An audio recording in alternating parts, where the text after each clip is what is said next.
Hi students, today I am going to explain a topic that is vitamin, minerals and deficiency diseases.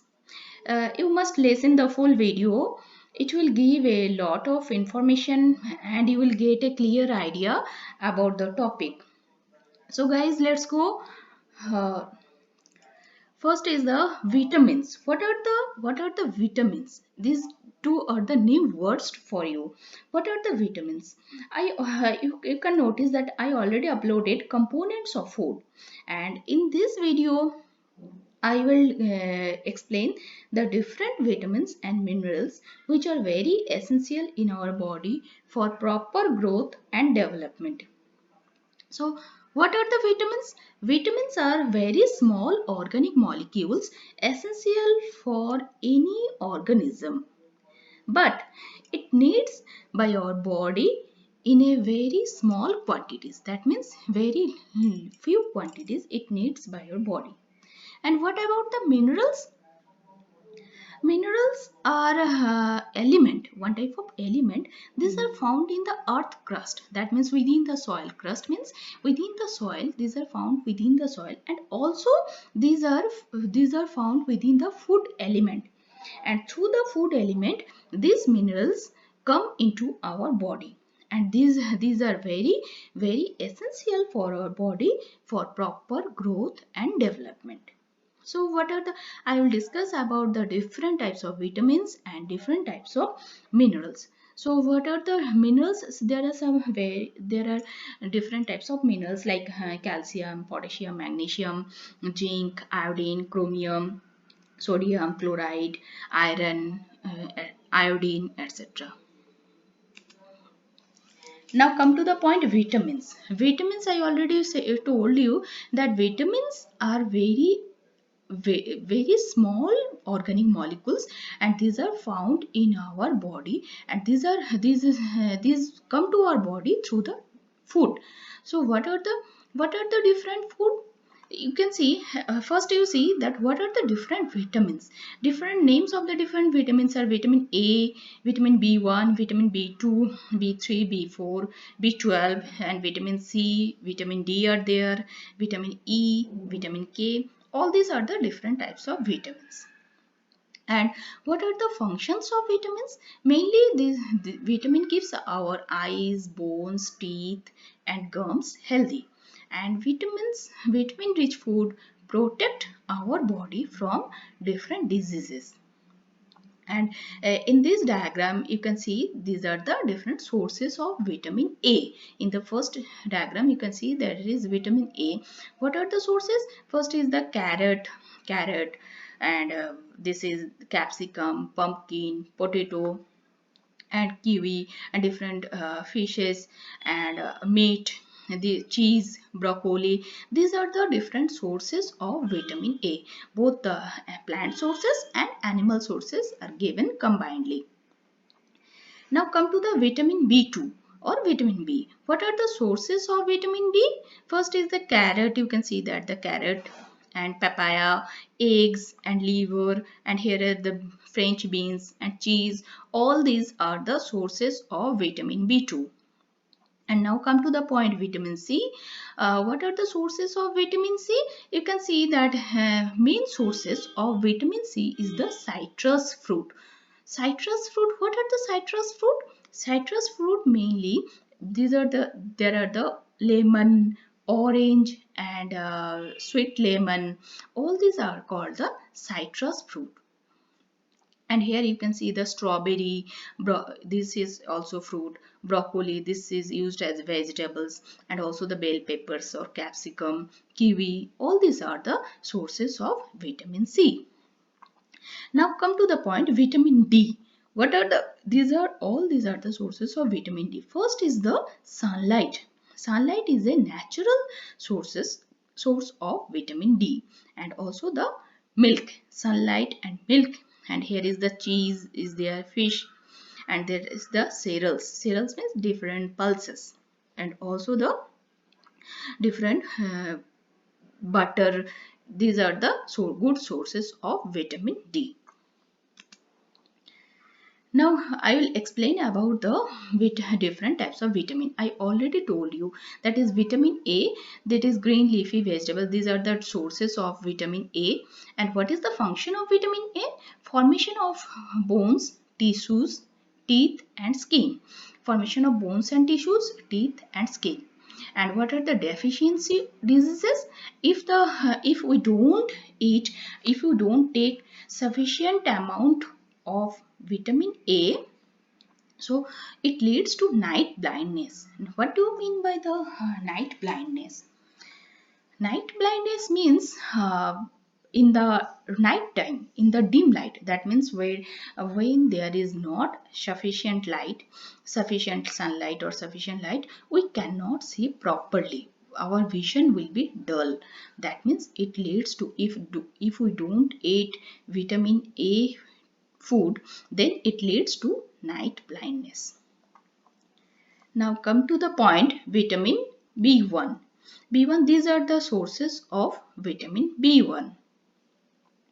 And what are the functions of vitamin B1? It enables cells to turn carbohydrates into energy. That means when we eat carbohydrate food, this carbohydrate is broken down and it releases energy, so that we can do work for the whole day. We can do different types of work. And if our food does not contain vitamin B1, it leads to beriberi. Beriberi is what is beriberi? That is, it is a type of disease in which the person or the child have a loss of appetite. That means he or she has no hunger. Appetite means he has no hunger. And loss of weight loss, it leads to weight loss. Now come to the point, vitamin C. And these are, I already discussed about the sources of vitamin C in the last page. Now come to the function of vitamin C. What are the functions of vitamin C? It promotes healthy gums and teeth. It promotes healthy gums and teeth, and it maintains the bones and cartilage. That means it maintains proper growth of bones and cartilage. And wound healing. Wound healing means if we injure by any accident or by any reason, then it causes, the vitamin C causes wound healing. Now come to the point, deficiency of vitamin C.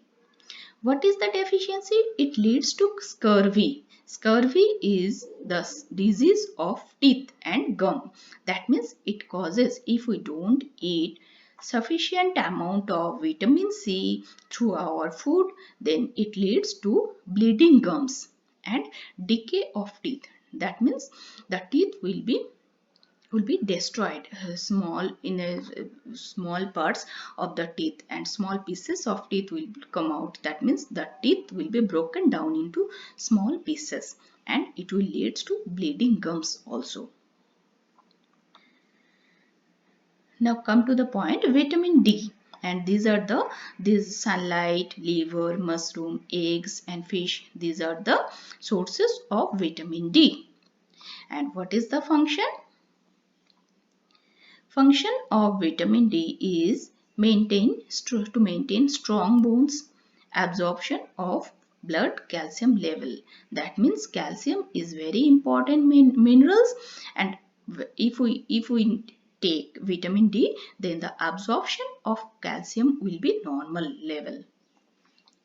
And if our food have a low quantity of vitamin D, then it leads to rickets and osteomalacia.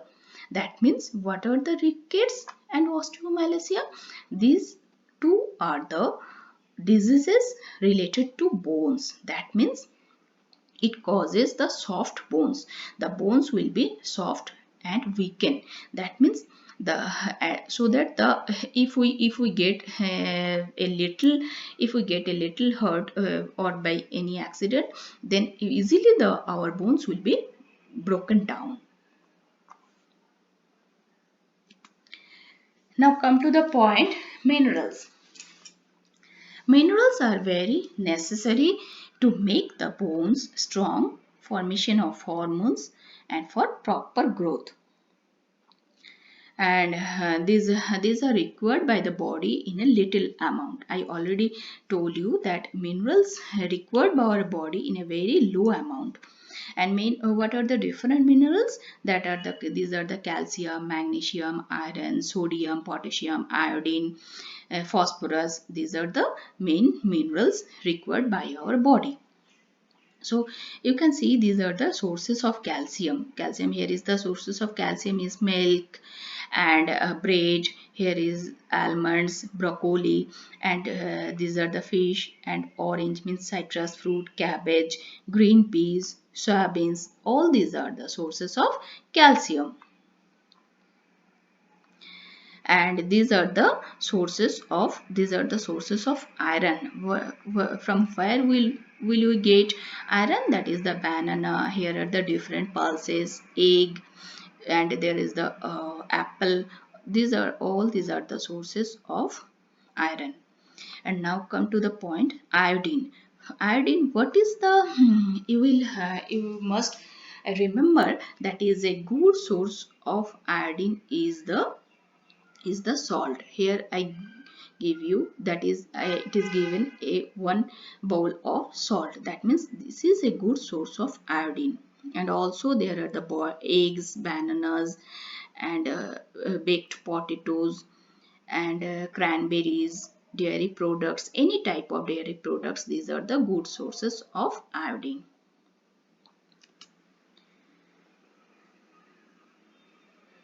Now come to the point, water. Water, this is very important with our food. That means water is not considered as a food, but it is very important to intake. Water, that is, our body requires a large quantity of water daily for various functions. And what is the function of water? Water is required for digestion of food, to eliminate waste material from our body, to control the body temperature. That means if our body temperature becomes high, then if we take continuously, if we drink water, then our body temperature will be down. That means it maintains a normal body temperature. And also for the digestion, we take different types of food regularly for the whole day. But if we don't drink water, then the food will be not digested, and the food will be not absorbed by our body cells. So water is very important, and we regularly drink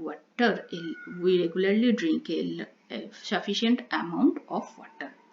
And it keeps our mouth, skin, noses, eyes moist.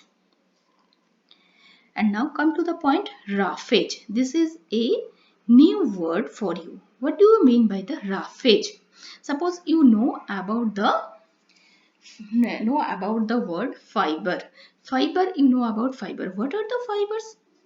So here roughage is actually the dietary fiber present in food.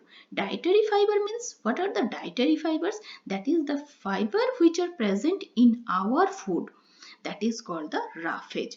That is, these roughage are indigestible plant fiber called cellulose. That means within our food material. Suppose in the spinach or methi, or suppose in the cabbage, there is a lot of fibers. And also in the fruits, mainly in the citrus fruits, there are a lot of fibers, and these do not contain any nutrients but help in smooth passing of waste material. That means it does not give any nutrient material, but when we intake sufficient amount of fiber through our food, our waste material, after digestion, our waste material is released from the body.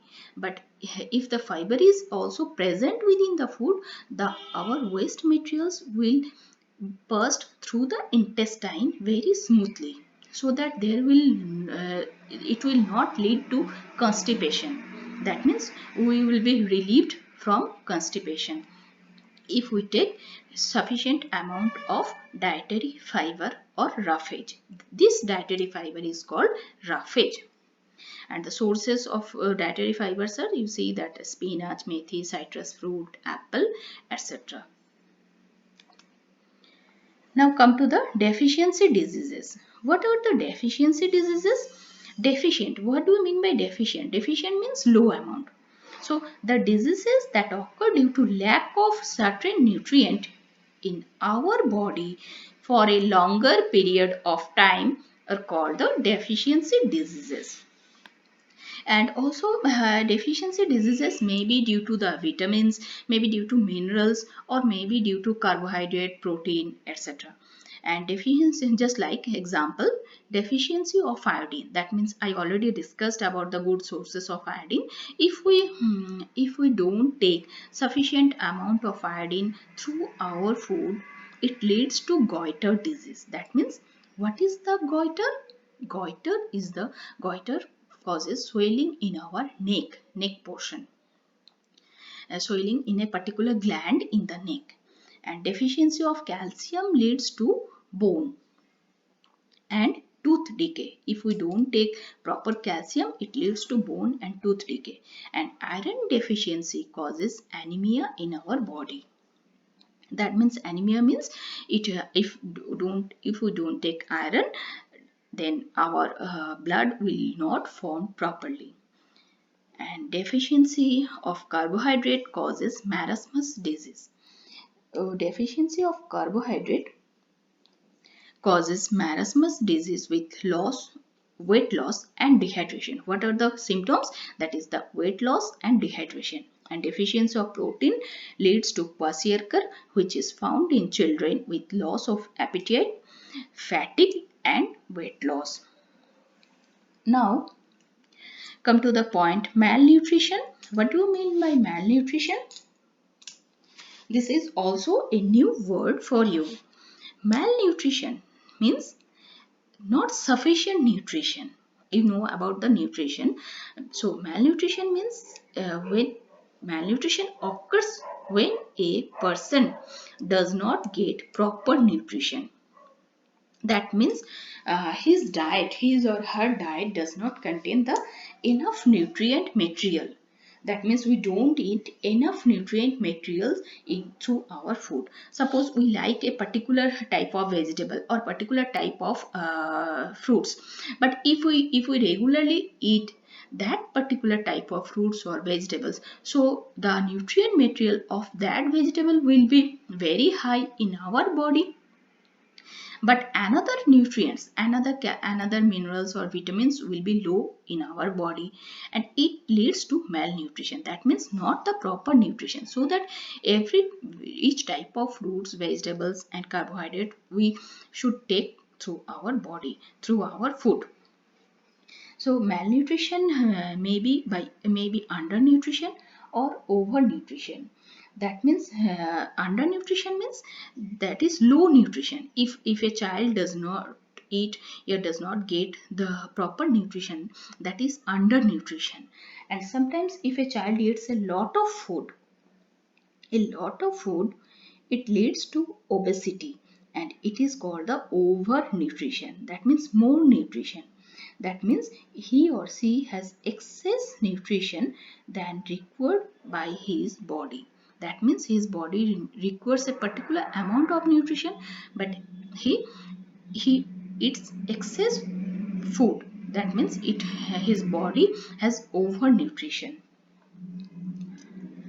Thank you so much. I hope you liked my video and understand the topic clearly.